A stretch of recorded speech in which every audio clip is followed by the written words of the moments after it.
رب العالمين والصلاة والسلام على سيد الأنبياء والمرسلين وعلى آله وأصحابه أجمعين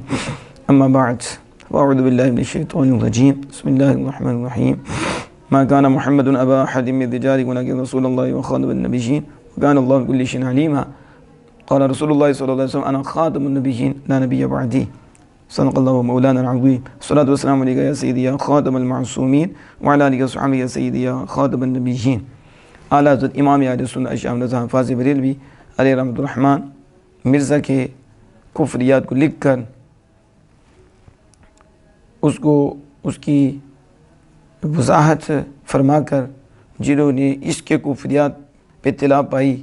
اور پھر انہیں کافر نہ سمجھا، ان کے کفر کے حوالے سے اعلیٰ حضرت نے کچھ ذکر کیا اور آگے اعلیٰ حضرت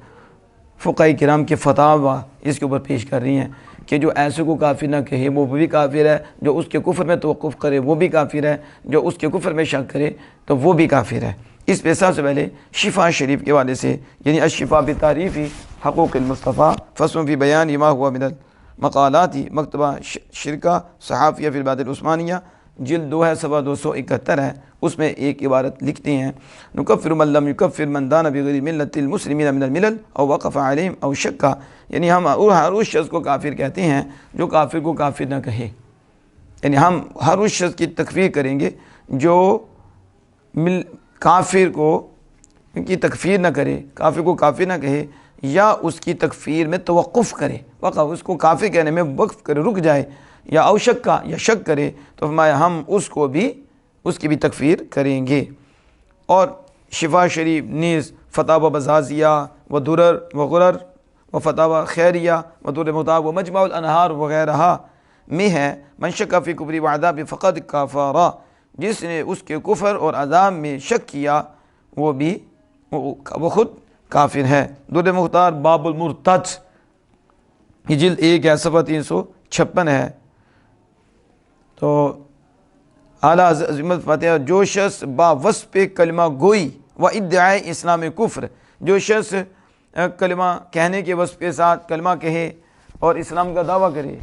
اور کفر کرے تو وہ کافروں کی سب سے بدتر قسم مرتد کے حکم میں ہے۔ یہ اعلیٰ صاحب مرتد کے متعلق فرما رہے ہیں کہ ایک بندہ زبان سے کلمہ کہہ رہا ہے، کلمہ کہتا ہے اور اسلام کا دعویٰ کرتا ہے، کفر کہتا ہے، تو یہ کافروں کی سب سے بدتر قسم مرتد کے حکم میں ہے، یعنی یہ بھی مرتد ہے۔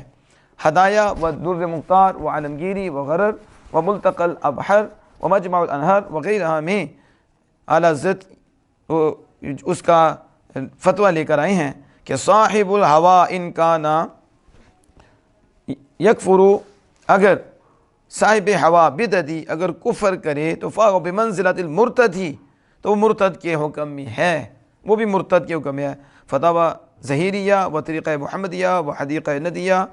اور شرح نقایہ فتاوی ہندیہ میں ہے۔ اعلیٰ لکھتے ہیں کہ ہؤلاء القوم خارجون عن ملت الاسلام و احکامہم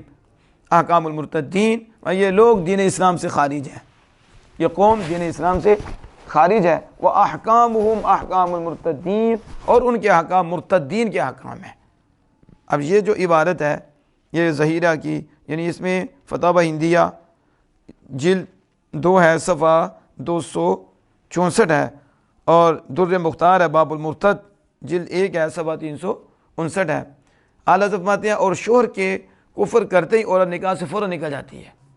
شوہر جب کافر ہو جائے نعوذ باللہ من ذالک عورت فوراً نکاح سے نکل جاتی ہے۔ اب اگر بے اسلام لائے، اسلام کے بغیر اپنے اس قول و مذہب سے بغیر توبہ کیے، یا بعد اسلام اور توبہ کے بعد عورت سے بغیر نکاح جدید کے اس سے قربت کرے، صحبت کرے تو یہ زنائے محض ہوگا۔ جو اولاد ہو یقیناً ولد الزنا ہو، یعنی اولاد حرامی ہو، یہ احکام سب ظاہر اور تمام کتب میں دائر و سائر ہیں، یعنی تمام کتب میں یہ موجود ہیں اور تمام کتب میں یہ پھیلے ہوئے ہیں۔ تو اعلیٰ فرماتے ہیں کہ عورت جب یہ مرد جب کافر ہو جائے تو عورت فوراً نکاح سے نکل جاتی ہے، اب اسلام نہیں لاتا اور اپنے اس قول اور مذہب سے توبہ نہیں کرتا، تو یا اسلام کے بعد اور توبہ کے بعد عورت سے بغیر نکاح جدید، یعنی تیسری آپشن یہ ہے کہ اسلام تو لے آتا ہے، توبہ بھی کر لیتا ہے، لیکن نکاح جدید نہیں کرتا، تو اب اس عورت سے صحبت کرتا تو یہ زنا خالص ہوگا، اور جو اولاد ہوگی یقیناً یہ زنا کی اولاد ہوگی، یہ ساری حرام ہوگی۔ یہ احکام سب ظاہر و تمام کتب میں دائر و سائر ہیں۔ پھر اللہ تعالیٰ کہتے ہیں فی الدر المختاری ان غنیتی ذوی الاحکام ذوی الاحکام ما یکون کفرا اتفاقا یبطل العمل والنکاح واولادہ اولاد الزنا، کہنا در مختار میں غنیہ ذوی الاحکام سے منقول ہے کہ جو بالاتفاق کفر ہو وہ عمل اور نکاح کو باطل کر دیتا ہے، تو جب عمل اور نکاح باطل ہو گیا تو اس کی اولاد زنا ہوگی، زنا کی اولاد ہوگی۔ الامان والحفیظ۔